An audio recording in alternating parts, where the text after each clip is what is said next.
Yes, guys, what is going on? Welcome back to the Take the Wheel podcast. This is going to be episode number 5. This time around, this one's going to be off the cuff. I have to admit, I've not planned this one. This is just going off the back of a few things that I put out on my Instagram last night. If anyone follows me on Instagram, you'll know that last night I put a few stories out about productivity and burnout.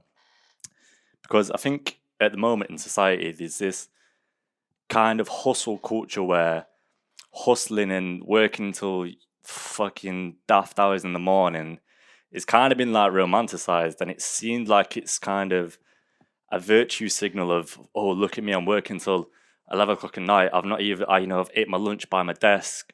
I've not spoke to my friends in days, like there's this kind of idea that work, and you need to label everything you're doing, and you need to quantify everything that you've achieved to reinforce this idea that you're a productive individual and you are someone that busts the balls to get the work done. And first of all, that's very toxic, like very, very, very toxic. And I think it's come from a place where in society through Instagram, obviously everyone puts the best foot forward. So you've got all these influences, these, like Elon Musk, Joe Rogans, and then take it down a level. You've got like all these guys, like the guy Ben, what's his name, that owns Gymshark, but obviously all you see from then is a new project coming out, a new product, just done this, just made this X amount, just sold this amount of stock on the stock market for this. And yeah, I think because everyone sees that, nobody sees the kind of background work and like the downfall of it. So what they see from that is these guys are getting these results, and what they're doing, they're just burning through, hustling. And I'm guilty party. I fell into that party. I was like, shit, maybe I need to start waking up at 5 o'clock and try and reading 2 books in 1 week so I can retain more knowledge and like improve myself. And this is where this has come from. So at the start of this year, I set myself a few goals. I apologize to the creaky chair, by the way. I know you can probably hear that on the mic. So I set myself a few goals, and I was like, yes, let's hit the ground running. I'm going to go balls deep on these, going to achieve everything. I'm going to fly through all these books. I'm going to learn so much. I'm going to quantify all this knowledge. It's going to make me this type of individual. And then take it back 2 weeks from now, and I was laying in my bed. It was 1 o'clock in the afternoon. I was probably on my 5th coffee of the day. Head was banging, eyes were twitching. I couldn't even look at my laptop screen. The glare was like hurting my eyes. And ultimately, what I'd done, I burnt myself out.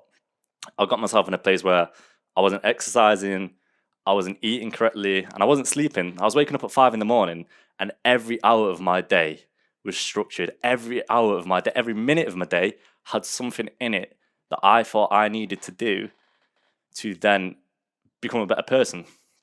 So if we're going to put this in a way that everyone can understand, because it's very clear in this society and culture that people, when they think about like the mental elements or cognitive capacity, that's seen as like an intangible thing that you can't touch. But things that happen physically, they're tangible because you can experience them. Like if you get a cut on your leg, it's tangible, you feel it. So let's put it this way. Burnout is essentially where you are going with no breaks. So if we're going to put that in a tangible aspect, if someone told you that for a whole day, you're going to sprint 100 meters non-stop, you're going to sprint, finish, and then start again. If someone told you to do that, you'd be like, fuck no, I'm going to kill myself. Something bad's going to happen. I'm going to injure myself. But essentially, when you're working and burning yourself out, that's what you're doing with your brain. But we don't see that because the cognitive idea of burning out through doing too much work is intangible. So the way I've started approaching it, I found it works quite well. It's good to do the sprints. Do the sprint, go balls deep on the work, but then peel back. Don't sprint again. Give yourself that time to recover before you go on the next sprint. Because if you're sprinting and sprinting and sprinting, that's going to lead to a serious injury. Whereas if you sprint, recover, recover, and keep repeating that pattern, that's when you're going to get more of the results. And with that as well, you're going to start improving even more.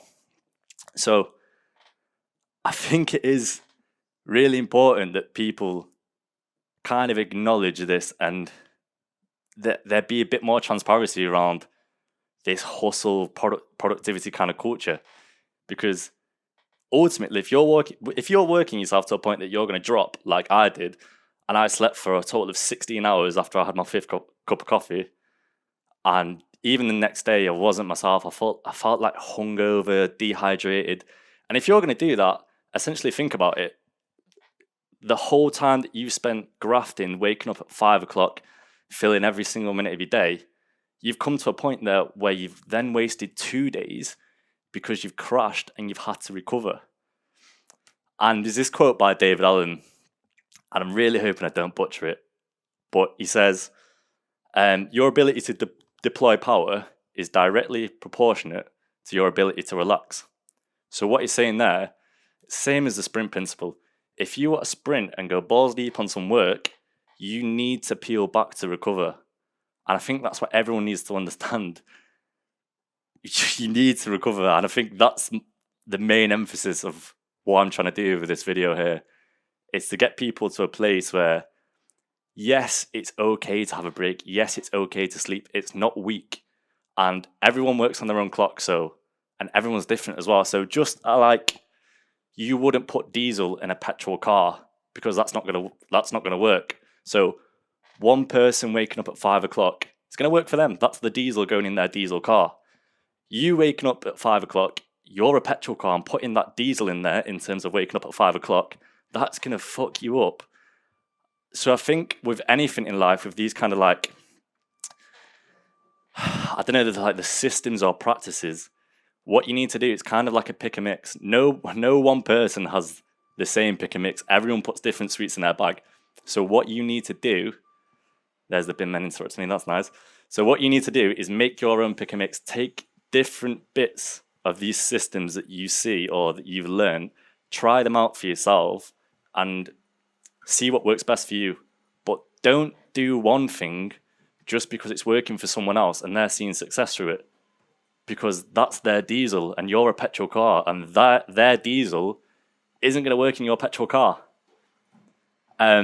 So yeah, that's me for today. I mean, I just wanted to kind of air that after the kind of interaction I got on my Instagram last night. I mean, it popped off, and I mean, that's good for the interaction on my Instagram, but at the same time, it means it's also touched on something very real there. So I think in this generation where everyone kind of feels like they're burning out, that this is the message, just to slow down and take some time for yourself. As always, please drop us a follow on takethewheel_podcast, and I will see you on the next one. Cheers, guys.